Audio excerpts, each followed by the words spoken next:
Awareness alert broadcasting సాంకేతికత వినియోగంలో ఆంధ్రప్రదేశ్ ప్రభుత్వం ముందుంది.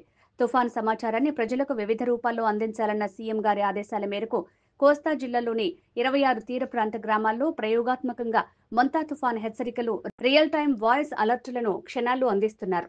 విద్యుత్ అంతరాయం జరిగిన 360 హార్న్ స్పీకర్ వ్యవస్థ 1 కిలోమీటర్ పరిధిలో కూడా స్పష్టమైన హెచ్చరికలను అందిస్తుంది. ఈ వ్యవస్థ మరిన్ని గ్రామాలలో విస్తరించనున్నారు. ప్రజలకు messages, interactive voice response calls, టామ్లు క్షేత్రస్థాయిలో అధికారుల ద్వారా అన్ని విధాలా ఎప్పటికప్పుడు అప్రమత్తం చేస్తున్నారు.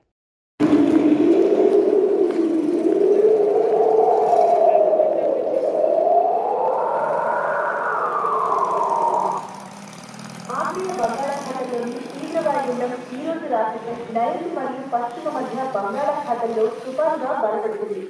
ఇది మంగళవారం ఉదయానికి తీవ్ర తుఫానుగా మారి అదే రోజు రాత్రికి కాకినాడ సమీపంలో తీరం దాటే అవకాశం ఉంది. దీని ప్రభావంతో రేపు ఎల్లుండి ఈ ప్రాంతాల్లో పలు చోట్ల అతి భారీ వర్షాలు కురుస్తాయి. బలమైన ఈదుగాలులు వీస్తాయి. దయచేసి ఇంట్లోనే సురక్షితంగా ఉండాలి, అప్రమత్తంగా ఉండాలి.